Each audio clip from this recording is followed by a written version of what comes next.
Lorsqu'on ouvre les médias, on peut lire des titres comme La vie sans sucre ou bien La détox du sucre, comment s'en débarrasser. Mais le sucre est-il vraiment dangereux pour notre organisme? Parce qu'ils te disent d'arrêter le sucre, d'arrêter la viande, de faire attention, et la seule chose qu'ils parviennent à faire, c'est te noyer dans la désinformation. Et selon plusieurs études scientifiques, le sucre en petite quantité n'est absolument pas un problème. Il ne va pas créer de dérèglement de l'insuline, ni de douleurs articulaires ou encore t'empêcher de dormir. Et même en plus grande quantité. Si tu es sportif, ça ne va pas poser de problème non plus parce que le sucre va être utilisé comme un carburant qui va te permettre d'alimenter ton corps en énergie lorsque tu pratiques une activité physique. En fait, là où le sucre devient vraiment un problème, c'est quand tu es sédentaire et que tu en consommes d'importantes quantités qui apportent un excès d'énergie et qui va entraîner une augmentation de ta masse grasse et également développer des maladies comme diabète de type 2, des risques cardiovasculaires, de l'hypertension, des cancers, de la démence, donc même des maladies mentales.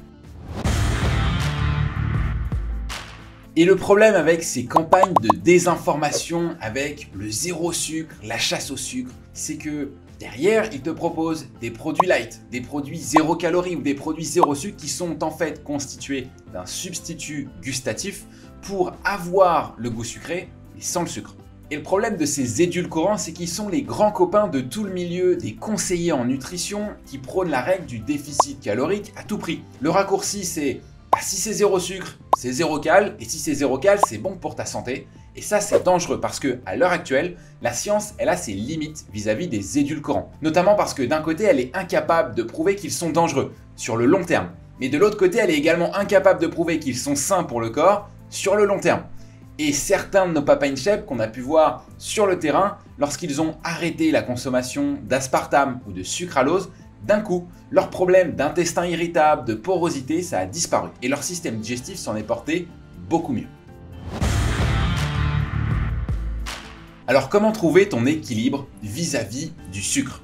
Mon conseil pour être en bonne santé, et ton indicateur numéro 1 pour être en bonne santé, c'est ton pourcentage de masse grasse par rapport à ton pourcentage de masse musculaire. Et ce ratio, il va te permettre de déterminer assez facilement ton état de santé parce que les réserves d'énergie qui sont stockées dans tes muscles sous forme de protéines, ils permettent à ton corps de faire face en cas de maladie. Et un pourcentage de masse grasse qui est compris entre 10 et 15% pour un homme, ça permet d'avoir un fonctionnement hormonal idéal avec une production de testostérone et une sensibilité à l'insuline qui est optimale. Et si aujourd'hui tu as pas mal de gras et peu de masse musculaire, alors tu as besoin de rééquilibrer ce ratio.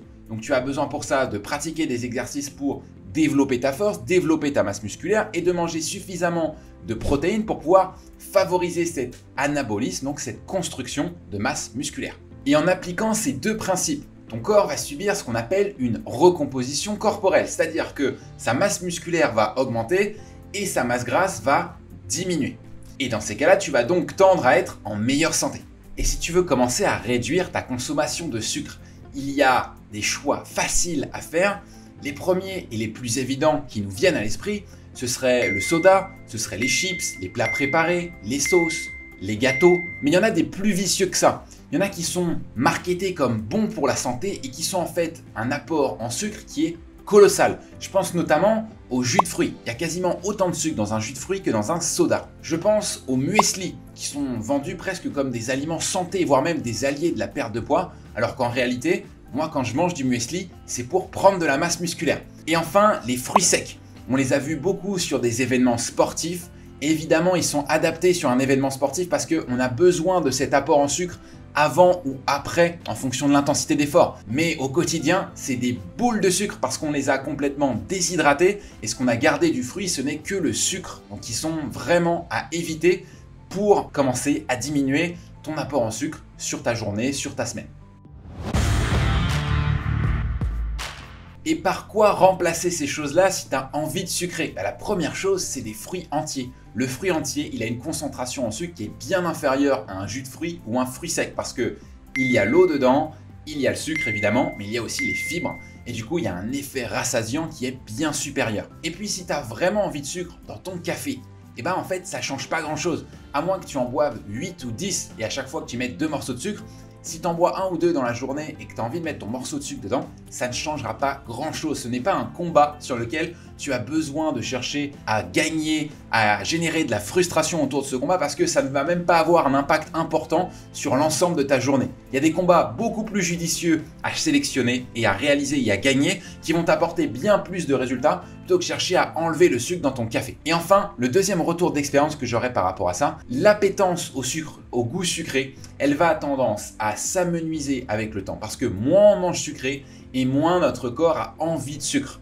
Et du coup, quand on est, comme moi par exemple, quelqu'un qui mange un peu moins de sucre, quand on mange quelque chose qui est très sucré, on trouve ça vite trop sucré. Et donc c'est rassurant parce que ça veut dire que au début c'est peut-être le moment le plus difficile et avec le temps ça devient de plus en plus facile. Et donc si tu veux atteindre ton poids de forme et le maintenir été comme hiver pour être au meilleur de ta forme toute l'année et montrer l'exemple à tes proches, alors récupère notre guide Papa In Shape en description et puis postule au coaching.